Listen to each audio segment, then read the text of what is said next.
Yo, what's up, everyone, and welcome back to the Locked On 49ers Squad Show. I'm your host, Eric Triple E Engel. You may know me as the former producer for the Murph and Mac Morning Show on KMBR, or maybe from some of these other Locked On post games that we do. But also today, the 49ers, they got a big looming matchup against the Tampa Bay Bucs. And who's going to play quarterback? Who's going to suit up? I mean, pretty much you got injury question marks at every position for the 49ers. We got to go over the injury report today, as we do every week.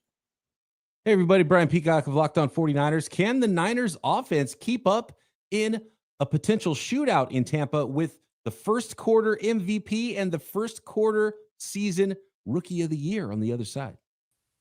Hey, everyone. I'm Dwayne Boyd, four-time Super Bowl champion with the San Francisco 49ers. And my thing is, what are the 49ers going to do against Tampa Bay's run game? They're going to be facing a defense that they normally don't run against. They're going to be facing a 3-4 defense, and they're going to have to move a guy out the middle by the name of Villa, and he is a load to handle.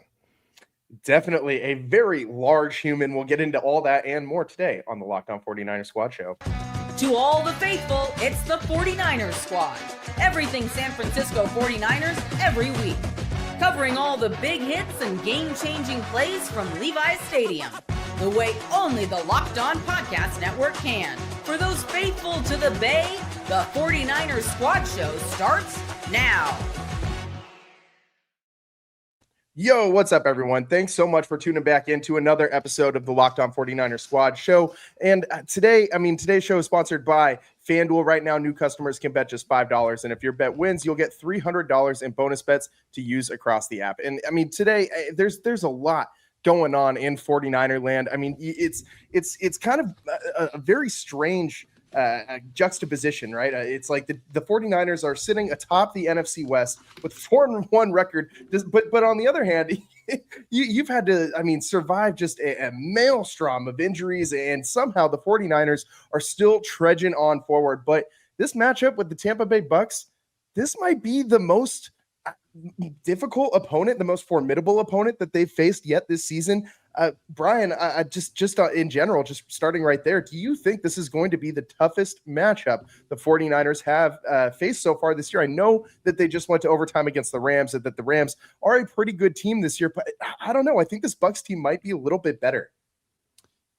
I think the Bucs team is playing the best football of the teams the 49ers have faced this year. So I think this is a really big challenge, and the type of matchup it is, and I teased it in the open there, are the 49ers built to play that style of game against the Tampa Bay Buccaneers, who are good on defense against the run, not as good against the pass.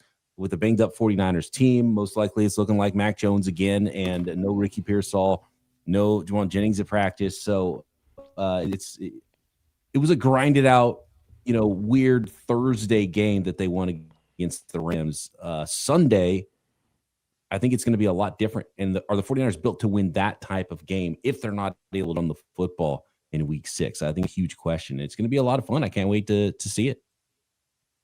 Yeah, and 13 different 49ers either had a no practice or a limited practice this week. So it's going to be a very stressful game for the 49ers, because again, you're going to be sweating every single play out, because you're having guys like Mac Jones try and lead the drive down there. You don't know what the receiving core is going to look like again, and you're still without weapons. You still don't have that big play guy, but you do have Christian McCaffrey still, who, even though his big play ability seems to have been like sapped from his body, it's like the Monstars came and took his explosiveness away and just left him with his versatility. But he's still a very versatile guy, and I think one way that's been showing up a lot this year is his yards after the catch. He actually leads the NFL in yards after the catch, but that's also kind of a product of this offense. A lot of stuff that's going to be open underneath, and I think that's going to be a little bit of a way that the 49ers can find success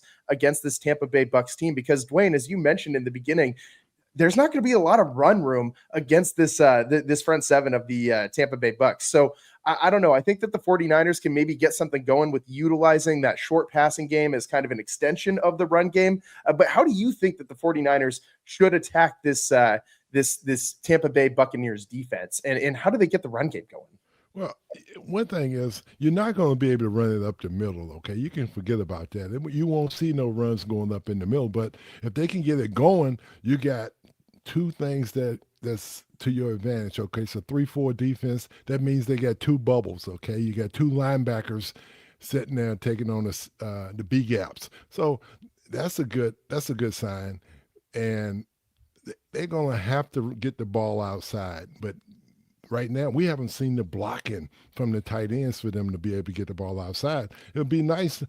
They started the game against the Rams with 12 personnel. So that means they had two tight ends in the game, two wide receivers and one back. And they was able to get something going with the short passing game, and also the running game looked a little bit better. But then they went away from it. They went back to 11 personnel. And I think the big thing is a lot of screens. Try to get the screens in the hands of your runners, like you said, the 49ers per catch, and get the yardage that way. Once you get the ball in your hand, and get it upfield. And Tampa Bay's defense, it's going to be it's been spotty. They how many I can't remember how many yards and they've been averaging, but in points, they've been giving up a lot of points. And all the other games has been comeback games, too, for the last couple of weeks, right? So that's what it's going to be. It's going to be a comeback game. So when you got a comeback game, you got to use your comeback quarterbacks. Who's going to have the better comeback quarterback this week? Yeah, if it comes down to that, man, I think I'd rather have Baker than Mac. Well, yeah, and yeah, he's not afraid to sling it. All four of the Tampa Bay Buccaneers wins have been comeback wins so far this year, too. So, and I don't know if you can bring this up, Eric, but I just put something in my in the shared folder, and it is a graph that shows the 49ers stuff percentage, the percentage of running plays that get stuck at the line of scrimmage in the NFL. The 49ers have the highest percentage of negative runs or runs for 0 yards in the entire NFL. 16.5% of their rushes are getting stuffed, essentially. And when you look at the team that is number 2, it's the Philadelphia Eagles, who have a really good offensive line and another awesome running back, right? And so I think part of it is also that the teams, when they face the 49ers, when they face the Philadelphia Eagles, they're not afraid that you're going to throw it over the top on you. They're worried about stopping the run, and they know what those teams are trying to do. And so that's how they're trying to to play against the 49ers offense. And the 49ers offense has to prove that either they can hit you with more big plays or still run the ball. And they've done all right to win these football games somehow. But I think it's something that might come back to bite the 49ers if they're not able to. And this might be the week that like you said, look, Mac Jones, he's played awesome for the 49ers, but Baker Mayfield's having an MVP season so far through 5 weeks. And we've seen a lot of guys have MVP seasons through 5 weeks and then, peter out as the season goes along. I remember Russell Wilson did that a few years ago for the Seattle Seahawks, one of his last years there in Seattle. But can the 49ers win a shootout? That's why that was the number one thing for me coming into this game, because it looks like it's going to be that style of game if the 49ers aren't able to run the ball. And by the looks of what we've seen the first 5 weeks, I'm not sure they're going to be able to. Yeah, and I mean, there were a whole lot of plays that the 49ers ran against the Rams, but they threw the ball 49 times. And that was against a team where I think you probably can find a little more running room against the Rams, just generally speaking, or at least most teams can. The 49ers absolutely did not. They had 2.2 yards per carry against the Rams. McCaffrey, 2.6 yards per carry. So it's 57 yards on 22 carries is just not going to get it done. We were talking about that short passing attack. And one thing that I'm hoping I see is more action to the tight ends, because I know Tonjes isn't going to, be a George Kittle replacement, so to speak. But I think that you've seen kind of that little tight end screen, that little underneath, like, the quarterback will fake one direction or come off play action, and the tight end will kind of run that underneath little screen right underneath the offensive line. And it's worked for the 49ers this year so far. I'd like to see them use a little bit more things off of that, like maybe add some wrinkles into that. And I don't know. I think that you got to get the tight ends involved a little bit in this one, because I just don't see the 49ers having a whole lot of time to let things develop down the field. The way that this offensive line has looked early on, I mean, the pass protection last week at times was okay, but there was also a lot of Mac Jones just standing in the pocket and delivering the mail while he was taking an absolute beating. So, I mean, I think it's going to be hard to hope that Mac can stand up against a similar outing in a second week in a row, especially because he is one of those guys who's on the 49ers injury report with a limited practice with a knee and oblique. He did practice earlier today, so that's solid. But it's looks like we lost Wayne there. Hopefully we can get him back. But it's just it's very frustrating to watch this team continuously just get stuffed up the middle and when they're trying to run the ball, and then when they're trying to pass, they can't let they don't have anything down the field that's really getting going for them. So I really want to see this 49ers team kind of open some things up offensively if they're able to, and maybe they're able to do that by slowing down that pass rush with some of the screen attack. That's how I would attack if I was Kyle Shanahan. But hey, I'm not an offensive guru like Kyle Shanahan. I just play one on the on this show sometimes. But I don't know, man. Brian, are you seeing a similar thing? Yeah, well, and the good news for Christian McCaffrey is if you're still not getting it going on the ground, he can be a valuable asset. And to be honest with you, he's been more valuable as a receiver than a runner so far this year. In fact, Matt Barrows posted earlier, I think it was yesterday, that Christian McCaffrey is on pace to finish with 1,300 receiving yards, which would break the single season record for a running back. And he can miss 2 games and still break that record. That's the kind of pace that Christian McCaffrey is on, 1,300 receiving yards. Nobody's ever received for 1,100 receiving yards as a running back in the NFL. And McCaffrey obviously has one of those 1,000 yard seasons, and he's on pace to have another one of those if he can hold up to the usage. And look, the receiving usage, I think, is more important for Christian McCaffrey than the running usage as well. And I said it last week, and I'll probably keep saying it every week on this squad show. So apologies for those who might get tired of hearing it. I think they need a little bit more speed on offense. So maybe give some of those touches to the rookie. Maybe Isaac Orendo, feature another running back. Brian Robinson has been in there a little bit, and he is who he is. But I would like to see a speed change of pace in the backfield for the San Francisco 49ers. And as Dwayne said, maybe getting a running back on the edge and on the outside might be the way to go against this Bucs defense. The thing about getting on the edge is, like I said, like it was said before, that is blocking. Do we have the tight ends that can handle that guys? And they play in the 3-4. I believe they do. Okay. And when you watch Tampa Bay play, you're going to look at a lot of blitzes coming this time. Yeah. And Kyle Shanahan, he can't go with his 50-50 deal with 50% run, 50% pass. Our best game is going to be putting it in the air, Brian, like you said. And with short passes, not trying to get down the field, he's got to spit the ball. He got to spit that ball out fast because Kyle, he's going to be looking at, well, if we get the ball out of his hands fast, then we have a better chance of moving the ball down the field. But if we try to hold it and go for the big long ball, we can't do it. And on the other end, you're going to be looking at Todd Bowles is going to be saying, hey, we're going to blitz the heck out of them because our corners are better than our receivers. We can cover these guys, man. We can bring 6. We can bring 6 guys. We can bring 7 guys and still cover them. Don't be disrespecting Kendrick Bourne and his 174 receiving yards, Dwayne. We're going to see another one of those maybe in this one in shootout fashion. They're going to be looking at him too, since he had that big game against the Rams. I think the Rams were sleeping on him. They was looking at him back in New England when New England couldn't get the ball to anyone. Mm-hmm. So that's what they were looking at, the Rams, and now he just showed his true colors now. That who's his favorite target? Bourne is his favorite target. Then they're going to be looking for him. That's the way I see it. Yeah, we'll see if the 2023 New England Patriots offense, remastered, can do some damage against the Buccaneers. But it's going to be, I think, really tough for Mac Jones to kind of duplicate what he's been doing. Obviously, you look at the numbers from his prior starts, and they look good, man. He's averaging right about 300 passing yards a game. His last outing against the Rams, 342 passing yards, 2 touchdowns, no picks.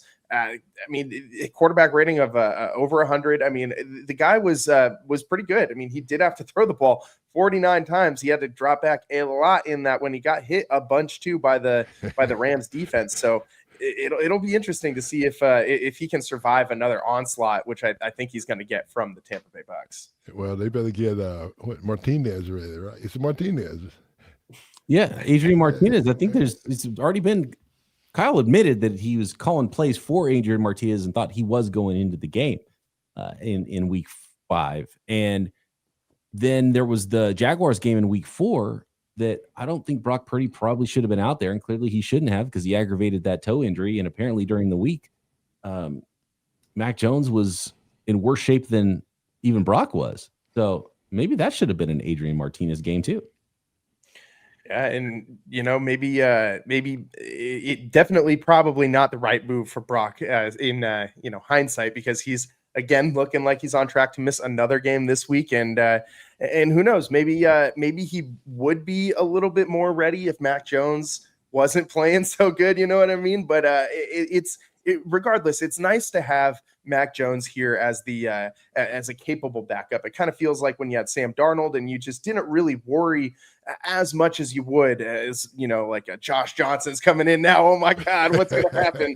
And so it's a nice safety blanket to have Mac Jones.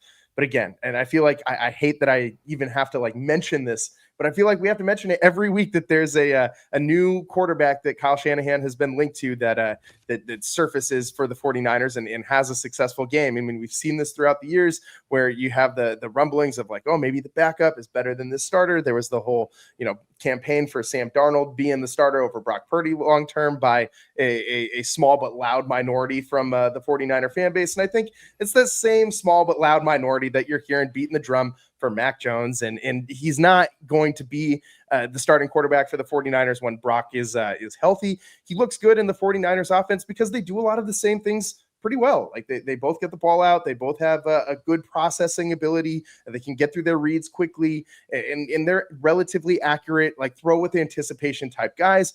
But listen, Brock Purdy, much more agile, much more nimble than Mac Jones. He's going to get out onto the edges and make plays with his legs, make off-schedule plays that you don't get from Mac Jones as much. And Brock Purdy just has, I think, a little bit more of whatever that it thing is, whatever that it factor. I hate that phrase, but whatever that it factor is that quarterbacks in the NFL need, I think Brock just has a little bit more of it than Mac Jones, whether it's onions, as a certain NBA broadcaster likes to say, or what. But I don't think that it's there's any water I don't think the argument for Mac Jones to take over that starting job holds any water at all. So just wanted to get that out of the way before we continued with the rest of the show. But man, I'm really curious to see this matchup because, as we've kind of been talking about, this is supposed to be a pretty high scoring game. The scoring line, the over-under is set at 47.5 for this one. So that's a pretty decent amount of points.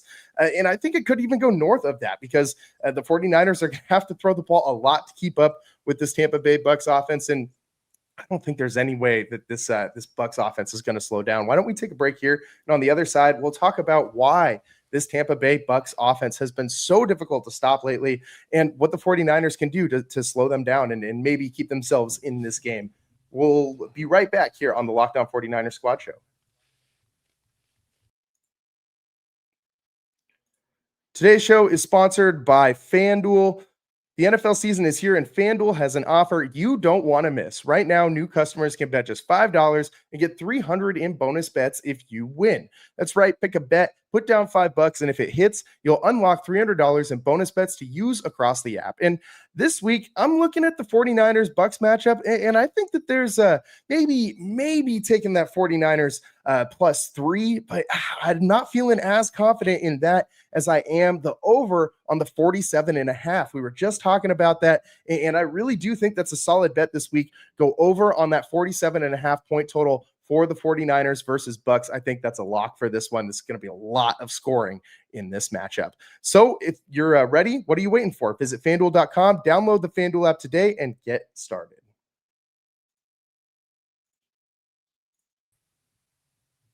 Welcome back to the Locked On 49ers Squad Show. I'm your host, Eric Triple E Engel, joined by Brian Peacock, host of the Locked On 49ers podcast, and four-time Super Bowl champion Dwayne Board. And in this one, the 49ers taking on the Bucs, traveling out there to hot humid, muggy Tampa, and it's going to be a warm one out there this weekend. So that's going to be something to watch, I think, for this 49ers offense, or it's more so for the defense, because they're going to be getting run around all day by this Tampa Bay Bucs offense. And I mean, if you want to know why this offense has been so explosive lately, we talked about it a little bit earlier, but look no further than the connection from Baker Mayfield to Emeka Egbuka. I mean, rookie of the year, probably already almost locked up through the first 5 weeks. I mean, guy's got 5 touchdown catches. He's almost halfway to 1,000 yards receiving.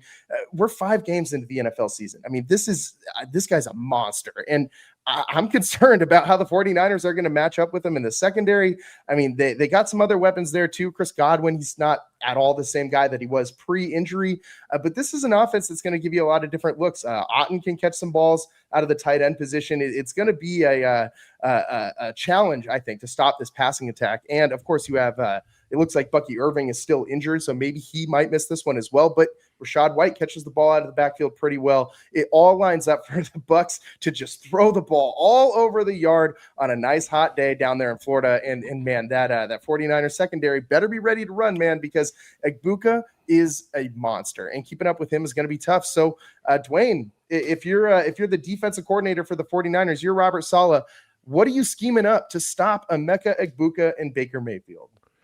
I'm gonna probably play a lot of quarters against him, because then you can get a good jam on him. You got somebody playing over the top and giving you a little bit of help. But you don't want to be in a cover 2 against them very much, because the receivers, they're all big receivers, and they can get down the field on you real quick. Baker Mayfield, his thing is, once he gets out of the pocket, they stretch the field quite well. And I would not let Egbuka get off the line of scrimmage. I would have to beat him up. I would make the day long for him, because he is good. He's, like you said, he's on pace to. He'll probably go over 1,200 yards this year, and I can't see Evans. I can't see him doing anything. He's been kind of a non-existent guy for the last couple of years. He got his 1,000 yards last year, just barely to keep the streak alive. Banged up this year, and that's part of why Emeka Egbuka has been able to go crazy, because you have Mike Evans hurt now. You had Chris Godwin hurt to start the year. Godwin's probably not the same guy he was coming back, so all of a sudden you have a rookie and it's thrust into the number 1 job, and he's handling it. And I was off on Emeka Egbuka. I thought he was like, solid number 2 receiver. He's high floor. He's not going to be a number 3, but he's not going to be a number 1. And then watching him play in the NFL, it's a rarity, but it happens. You see it with, Puka Nacua. You see it with other players that become, better NFL players than they were even college players. And I think toughness and just being a pro is a big part of it for Emeka Egbuka. Everyone raves about his character. When you start watching him play, and it's like, man, he kind of just does have everything, doesn't he? Because he is fast. He tested well at the combine. He's strong. He's tough. He's physical. He's a high character player. And he can route people up. So I've been and he has pure hands. So I've been super impressed with Emeka Egbuka. I was way too low on him in the draft process, and he's been phenomenal for the Bucs. And I think he's been thrust into a really nice spot. But the good quarterback's not afraid to let it go to him. And obviously, with some injuries at wide receiver, he's in an opportunity to shine there for the Tampa Bay Buccaneers. Really impressive player. And when it comes to how these teams all, come together, and you just got to force them into some tough situations. I think if you're Robert Saleh and the 49ers defense, you got to still stay strong against the run as they've had, and maybe even dial up the blitz at the right time to be able to make sure that Baker Mayfield's under pressure, maybe get him to make some bad throws. But the Niners are going to get a guy back in their secondary to help cover all these guys. And Malik Mustafa no more for his hitting than his coverage ability. But when asked, Matt Maiocco relayed this answer, which I love from Malik Mustafa, who's on track. He's a full participant in practice on Wednesday. So he's looking good, like he's going to come off of IR and play for the 49ers this week in Tampa.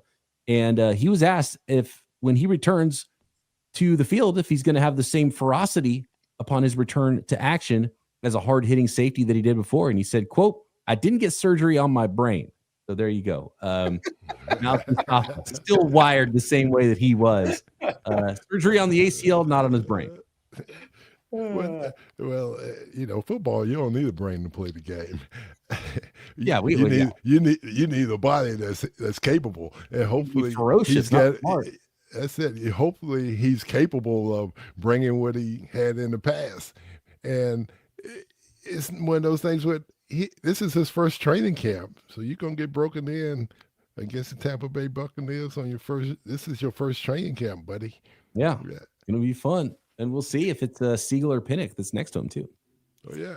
Yeah, and I think those safeties are going to be really important in stopping this pass attack because you got to have that help over the top, and you can't have a blown coverage against this Bucs wide receiver course, and especially Egbuka, as we've been talking about. He's got the 4th most receiving yards in the NFL, 445 through these 5 games.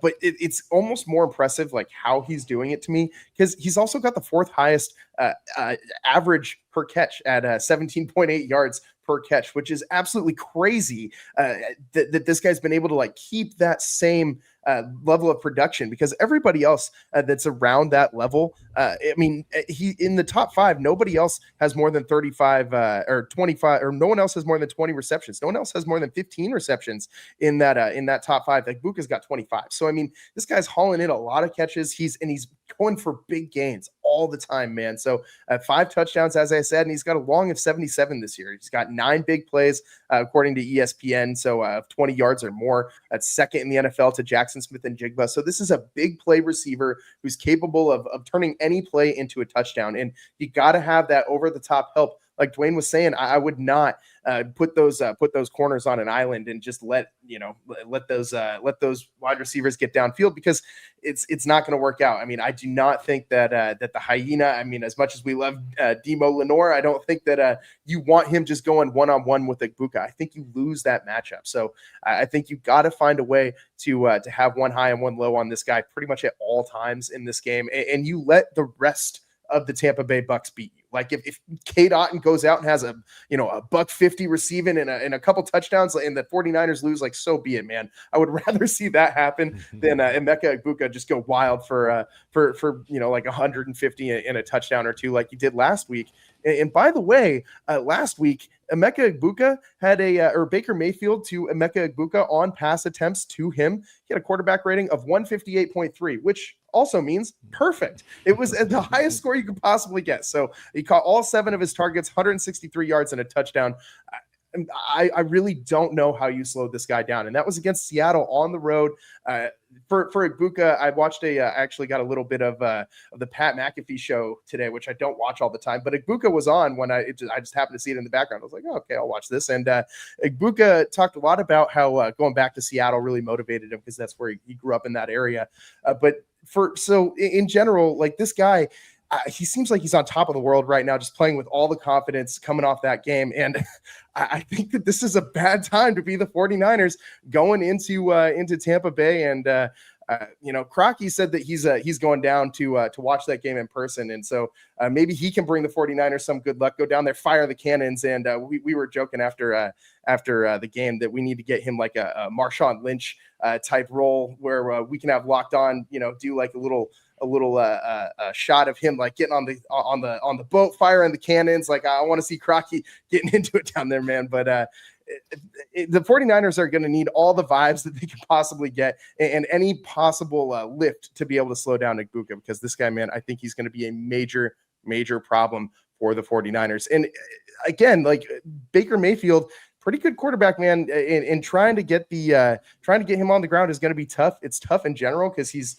not the quickest guy, but he's shifty. He's hard to get on the ground, and he's just gritty. And I don't know, do you bring a blitz to slow him down? Because, I mean, again, you only have like 2 sacks all year from a 49ers defensive lineman not named Nick Bosa. So Dwayne, if you're trying to scheme up some pressure on Baker, how do you do that? Like, what are you planning on doing? Are you going to bring some extra guys and maybe leave some one-on-one matchups like Egbuka in the and going one-on-one against a corner, or what are you doing to get pressure? Well, getting pressure against Baker Mayfield, if you watch his scrambles, okay, he's a better scrambler when he's coming out to his right, and he's a better passer too when he's coming out to his right, because he can get the ball down the field. He can throw the ball pretty accurate and far when he's coming out to his right, because he doesn't have to set his feet. Now, when you push him to his left, it's a whole different story. When Baker Mayfield rolls out to his left, if you make him have to go to his left, he's take a tendency to want to run the ball more. And also, he has to set his feet to throw the ball accurate. He doesn't do a good job when he's moving to his left. So if I'm looking at that, I'm gonna make him go to his left. I'm gonna try to make him. If I'm not gonna let him step up in the pocket on me, and I'm not gonna let him out on his right where he wants to be. I'm going to push him to his left where he's not comfortable. And from watching him over the years, that's the thing that shows up the most about him is when he rolls out to his left, because he's not a very good accurate passer when he does that.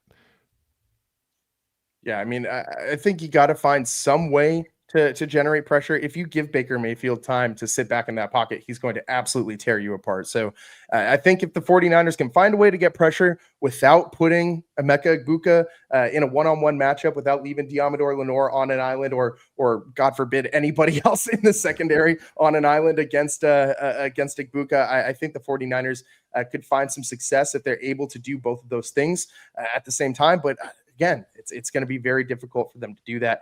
The one thing that I think the 49ers defense does have kind of going in their favor for this game is you kind of know the Bucs rushing offense isn't going to be their first priority. I mean, especially with Bucky Irving out, with Rachaad White back there, I could see the Bucs abandoning the run game pretty quickly in this one. Hence why we all think it's going to be, a high scoring game, a lot of offensive fireworks down there in Tampa.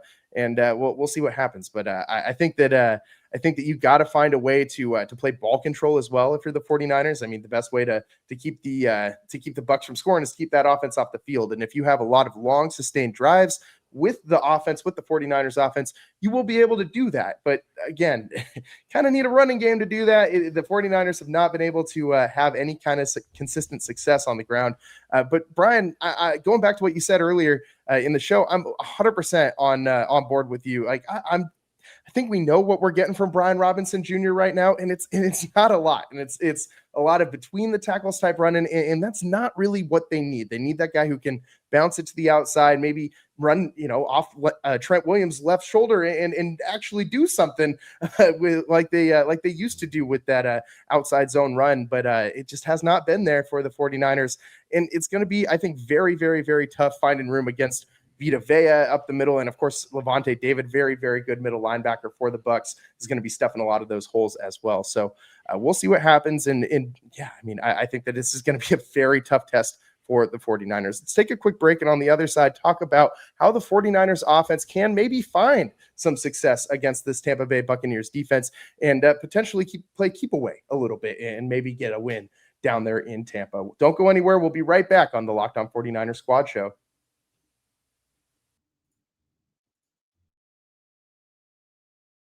I'm Cody Rourke from Locked On Broncos, and this episode is brought to you by Peloton. Peloton is shaping the future of fitness with the brand new Peloton Cross-Training Tread Plus, powered by Peloton IQ. This is Peloton's most advanced equipment yet, giving you real-time guidance and endless ways to move, whether you're running, lifting, or you're cross-training with your favorite instructors like Alex Toussaint. It's training reimagined to make your workout more personal. Peloton is built for breakthroughs. With features that help you plan, stay motivated, and hit peak performance, you can let yourself run, lift, flex, and go, while Peloton handles all the rest. Plus, Peloton IQ provides real-time strength coaching, tracking your progress and suggesting weights that challenge you so you can get stronger. Plus, the new movement tracking camera, it counts your reps and corrects your form in real time, making sure every rep is safer and smarter. So let yourself run, lift, flex, push, and go. Explore the new Peloton Cross-Training Tread Plus at onepeloton.com.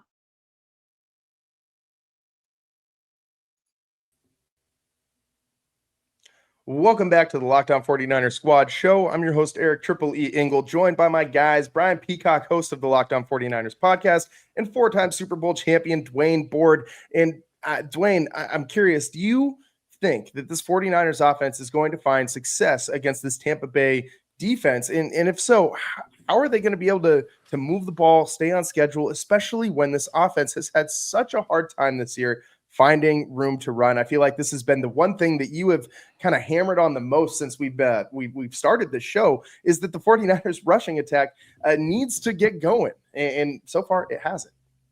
It hasn't. It's right, because it seems like the offensive line hasn't played up to par. Well, it seems like it shows that they haven't. And playing physical or being finesse. What are we? Are we a physical offensive line, knock people back, or are we an offensive line that's going to finesse your opponent?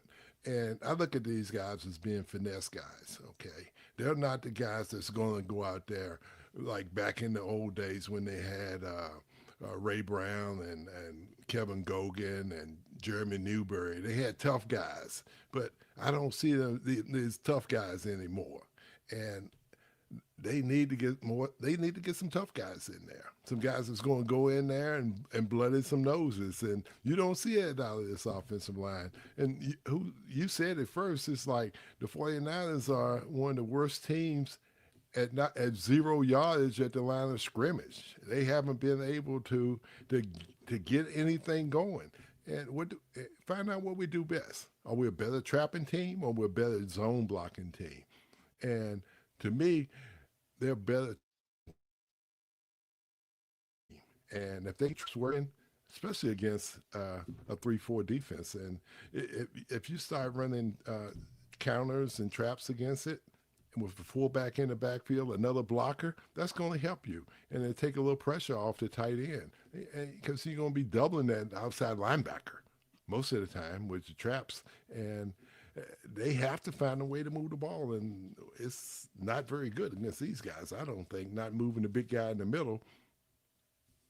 Yeah, I mean, this is the wrong week to not have a lot of confidence in your center, right? This is the wrong week to not have a lot of confidence in your guards, because when you're playing a team that's as stout up the middle as the Tampa Bay Bucs are, with local kid Vita Vea out of the South Bay, I mean, it's going to be really tough for the 49ers to find any kind of running room. If you can't find running room against the Rams, I don't know how you're going to find running room against the Bucs.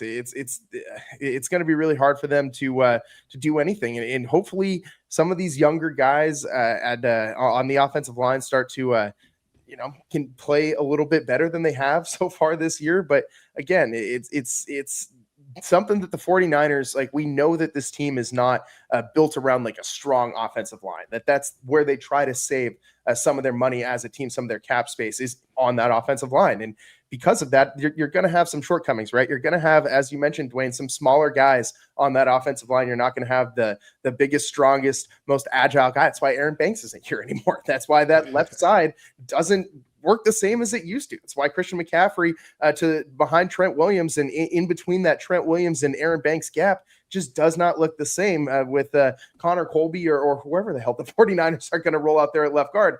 They don't really have an answer. And this is what happens eventually when you don't want to invest in that offensive line. I mean, it's kind of like the inverse of what we saw from that great offensive line that was in, I hate to give them any credit, but the one that was in Dallas for the better part of the last decade, up until a lot of those guys kind of retired or left to other teams. But I mean, you went from running back to running back, and it seemed like no matter who the Cowboys put back there, I mean, a lot of it was Ezekiel Elliott, but it seemed like no matter who they put back there, they were finding room to run. It didn't really matter if they were the most explosive guy or not. You had these guys creating lanes you could drive a semi-truck through. And the 49ers offensive line is struggling to make holes that you could like ride a razor scooter through. I mean, it's so incredibly thin that it's hard to find a hole if you're a running back there. I mean, there's nothing opening up, and McCaffrey seems like he's just been running into the back of offensive linemen all damn season. So I don't know, man. Maybe you find some relief with the short pass game, the screen game to kind of slow the pursuit of these front seven down a little bit. I don't know, Brian, what do you think the 49ers should do to attack this Bucs defense? I don't know, Dwayne. It sounded to me like Eric was saying that he wants the 49ers to be a lot more like the Cowboys. Did you hear that? I don't know. Not the Cowboys. Why are you gonna bring up them guys? I don't know why you want to go that far, Eric. Going there? They do need to be better. We should have gone back to like Mike. Let me rephrase. I just want to go back and bring Mikey Upati onto this offensive line. That's all I want. I just want Mikey Upati back. Yeah, they're not bullying anybody around up front. That's for sure. And I think Pooney's been a little bit hurt. He's playing through something right now, so good on him for playing through that, and he's still playing okay. But when you have guys like Pooney and you have Trent Williams, who are instead of playing super high level football, and for Trent Williams, Hall of Fame level football, he's kind of just playing like just a solid left tackle. And so I think that's a cheat code the 49ers offensive line had for a long time that they don't have anymore. And the other cheat code they don't have is George Kittle. And the 49ers run the ball 1.5 yards per carry better when George Kittle is on the field versus when he's not on the field. So that's their sixth offensive lineman is not there, and Luke Farrell is a nice player, but he's no George Kittle. And so when you put all of that together, they're really worse in counting tight end. They're worse in over half of their spots up front than they were even from a year ago. So that's not a great recipe for the 49ers to run the football. So, and I don't know, that's, it's not really going to get better. I guess Ben Bartch, it's sounding like maybe he's a couple of weeks away. So you're going to have the rookie out there in Connor Colby for a couple more weeks. We talked about the stuff rate. The 49ers are worse than the league when at negative runs. But how about this? Here's some pressure rate stats as relayed from KP Calipozzi of Niners Nation. So good on him for bringing these numbers together. So the 49ers, as far as a pass blocking unit, are actually pretty good on the right side with Colton McKivitz, who's been their most consistent offensive lineman this year. And Pooney's been doing an all right job, and Jake Brendel's been doing an all right job as pass protectors versus league average. But Trent Williams is actually right at, and in fact, a little below league average as far as the pressure percentage that he's letting up. So league average pressure percentage on the offensive line is 4.5%, and Trent Williams is at 4.61% as a pass. That's really where you can see that he's fallen off this year was as a pass protector. And I've never really seen Trent Williams ever have trouble with an anchor. And there's been some guys get into him and push him back. And that's concerning because that's something we've never seen. And then Connor Colby's starting to look a lot more like a rookie, and he's kind of banged up and a rookie. And he's the worst of the bunch as far as pressure rates. 9.25% of pass rushes are getting pressures on Connor Colby at left guard right now. So, yeah, you're not wrong, Eric, with the left side not looking like the left side of old of that offensive line. Yeah, it's hearing you say that Mike McGlinchey is the most consistent offensive lineman for the San Francisco 49ers, or not Mike McGlinchey, excuse me, but it's the same vibe. Colt McKivitz. I didn't even notice it. I didn't even notice they're the same guy. Yeah, and he was the most consistent guy last year, too. Yeah, I mean, first of all, I don't know if anyone's ever seen Colt McKivitz and Mike McGlinchey in the same place at the same time. They very well could be the same person, but they certainly play very similarly. But it's interesting to see that he has become like the stable one on this offensive line, because for years he was the weakest link. For so long it was, man, if they could just get someone a little bit better on that right side, they would be just perfect up front. And now he's now he's the most consistent one. And that's, I think, very indicative of where this 49ers offensive line is at. It's uninspiring. There's not a lot going on there that makes you say, like, I got confidence running behind who? Like, fill in the gap. I have confidence running the ball behind George Kittle when he's back from IR. But other than him, I mean, this offense, I just don't know where you run the ball. You know, back in the old days, when I'm gonna bring up the Cowboys, but he also played for the 49ers with Larry Allen. And when we used to play Larry Allen, whoever had to play against him, all of a sudden they got the flu the night before. So the 49ers don't have nobody that's going to come up and make somebody get the flu overnight. Sonoma State legend, I believe. I was just about to say that. Yep. Yeah. Pride of Sonoma State. Shout out the defunct Sonoma State athletics department. They don't have any more athletics at all at Sonoma State. Nothing at all. they have they took away almost every sport. I think they still have a few, but I mean they took away like the basketball program, and they just don't have almost anything there anymore. Not just the football program, but this past summer Sonoma State cut almost all of their sports. So bummer that the Larry Allen alma mater is going down like that. But I mean, yeah, where do the 49ers, where do they find their next Larry Allen? Like, or I mean, where do they find their next Trent Williams? Is there a guy looming out there that the 49ers can maybe go at pluck? I mean, you don't really get, nobody has extra offensive linemen. Every team is kind of in that same boat. Nobody's like, oh, cool, we got 2 or 3 extra offensive linemen to give away in trade. That's probably the last position you could find a really good starter at right now in the NFL via trade is an offensive lineman, specifically an offensive tackle, if that's what you were looking for. So as far as the offensive line goes, that's an offseason problem the 49ers are going to have to address. Yeah, and to me, you got to have an identity. And look at the Philadelphia Eagles, okay? They got an identity on their offensive line. Baltimore has an identity, but it's in the backfield. And the 49ers got to find an identity on – they got to identify the type of offensive lineman they want to bring in. Do they want to bring in finesse guys, or are they going to bring in some guys going to ball up the fist, like I said, and blood some freaking noses? That's what the game's all about. But they don't have those guys. They just want to have to draft an offensive lineman in the first 6 rounds, it seems like. Yeah. They don't want to spend anything on offensive linemen. That's kind of been their mission statement, Dwayne, which I don't know if I agree with it. They're like, well, let's pay all these other guys, and we'll skimp a little bit on the offensive line.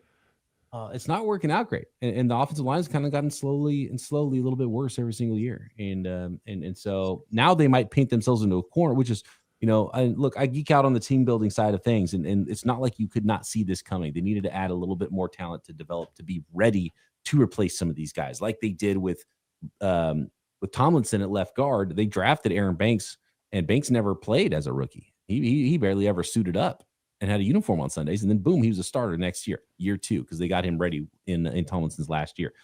They have no succession plans at any of these spots really either, and so they might paint themselves in a corner where they have to force offensive tackle if, say, Trent Williams retires or something like that. They might have to they might force themselves to have to pick an offensive tackle and then potentially reach in the first round, because you can't get offensive tackles outside of the first round in the draft anymore either. And you would have at least had an opportunity to at least guys that you think are going to start right away. So if you could have gotten that ball rolling earlier, you might have been able to have an opportunity if you prioritized it to develop a guy, to have a guy ready, but the 49ers don't.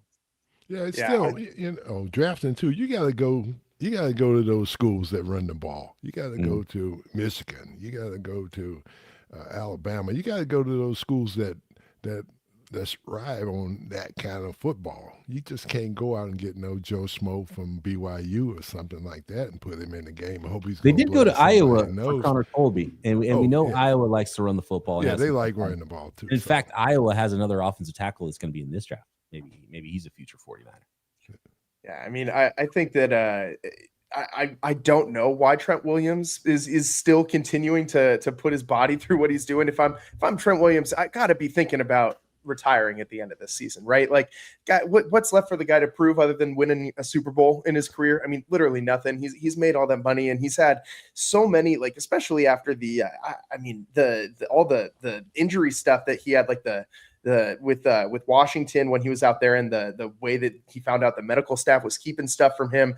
I just don't know how you continue to push through all that at the age that he's at, with the mileage he's got. I mean, props to Trent Williams for just being an absolute just beast over there and pushing through all of that. But at some point, all that's got to kind of add up, right? I mean, you can only take so much as a human being before you crack physically and mentally. And I think that for Trent Williams, I think that maybe when you look at the totality of it all, I know he wants to win a Super Bowl, but maybe that time is definitely ticking. And I think that maybe that time might be up after this season. And as you said, no incumbent plan, no backup plan for what happens when Trent Williams retires.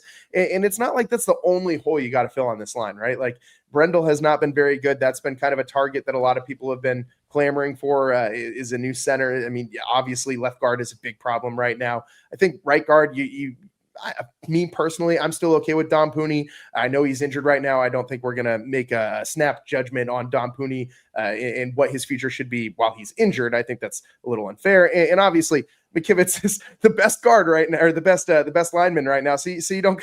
He's the last guy you got to worry about replacing. So, I mean, it's you went in like a season and a half from having one of the most dominant, if not the most dominant left side of an offensive line in the NFL to, I mean, one of the worst. Like it is so crazy how fast this drop off happened. And it's really impacted the 49ers ability to run the ball. They just cannot get anything going. And that was their bread and butter for so long. So can I add one more thing, Eric? Sorry to interrupt you. One more thing in the running game too. So it's not just Kittle. It's the receivers. You know, Kendrick Bourne's not known for being a powerhouse blocker like Juwan Jennings is as a receiver. Ayuk always gave great effort as a blocker, as a receiver as well. And Ricky Pearsall's a tough guy, but he's not necessarily the strongest guy in the world. So I think they're missing out a little bit there because one of the the keys for Kyle Shanahan's run game, especially ripping off the big plays, is the receivers blocking downfield as well. So really, it's just about the entire group on offense that's not as good blocking as they have been in the past. Yeah, it's a good point. We have not brought that up. I think nearly enough on this show is the receivers, the blocking does not look the same, and I do think that is a lot to do with the personnel, like you said. You usually hear about it like you watch the Angry Run segment on NFL Network and you'll see a lot of Christian McCaffrey usually with and they'll always make sure to point out Brant's always over there drawing the circles around Juwan Jennings, pile driving a guy into the ground or pushing him 10 yards out of bounds. And I mean, how many times a year do we see Juwan Jennings just absolutely piss off a defensive back because he has just destroyed him so many times in the run game that he kind of gets into a little scrap. And I mean, we haven't seen a single thing like that this year from a 49ers wide receiver as far as getting under the opponent's skin from just blocking the hell out of him. And I would like to see that, man. I would like to see that and kind of get that. Maybe that would give like a little bit of momentum to this 49ers run game, a little bit of I don't know, a feeling of familiarity to when the team was finding success with these things. And I don't know, man. I think the 49ers offense right now is kind of on a little bit, I mean, I'm not going to say is on life support, but it's like almost there. Like they're waiting outside the hospital just in case they gotta go inside. But somehow, some way, this team is still 4-1, first place in the NFC, and they're 3-0 on the road. So tell me why they're not going to win against the Bucs, Brian. Why do you think how do you think the 49ers match up, and why shouldn't I believe that the 49ers can make it 4-0 on the road? I don't like the shootout part of it that I've mentioned earlier on. I think where the 49ers can potentially win this game is in the margins, and that's where they won as well against the Los Angeles Rams. You start looking at special teams, you start looking at turnovers.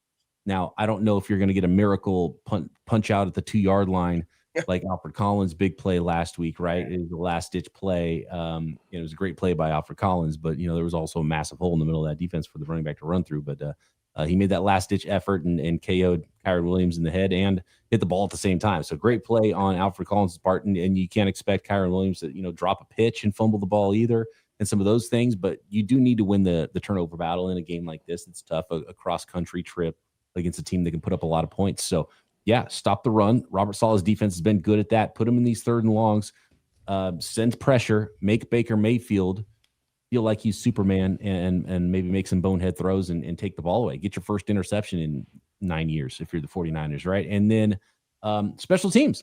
This is another team where the 49ers have a better composite special teams unit than the Tampa Bay Buccaneers too. So yeah, can you have some missed kicks? Can you block a kick? Can you maybe get a return going or something like that? So you got to win in the margins too if you're going to be a team that goes to another team's house that's really hot and goes and wins the football game. Turnovers, special teams.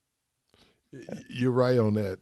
What the thing that I always say when you go on the road, you got to pack 2 things. You got to pack your defense and you got to pack your special teams. And special teams got to come up and make some turnovers. They have the biggest chance of punching the ball out. You don't see guys going after the ball. They're not hungry for the ball. You don't see the guys going in there, one guy holding the runner up, and the other guy punching the ball out. That's the little things that make you a good special teams is how well you guys can get the ball out. And the kickoff, I'm not a big opponent of the way you kick off today. I remember back in the day, I used to be the R1, and I wanted to be the first guy down there, and that was because I wanted to blow somebody up. And they don't get a chance to do that today. It's like they just start from they got to wait until the ball hit in the landing zone, then they take off running. So what does that tell you? Nobody's really coming in hard and playing hard on kickoff today. And to get the ball out, you gotta get that ball out on you don't even see any guys trying to strip the ball on punt or kickoff. Coaches can't even push their players on the sideline anymore either. Gannon got $100,000 fine for it. I imagine that was going on more often back in the day. That was kind of stupid, though. I think he scored myself. I must have had a bad angle. No, do you think he was crossing the line of scrimmage?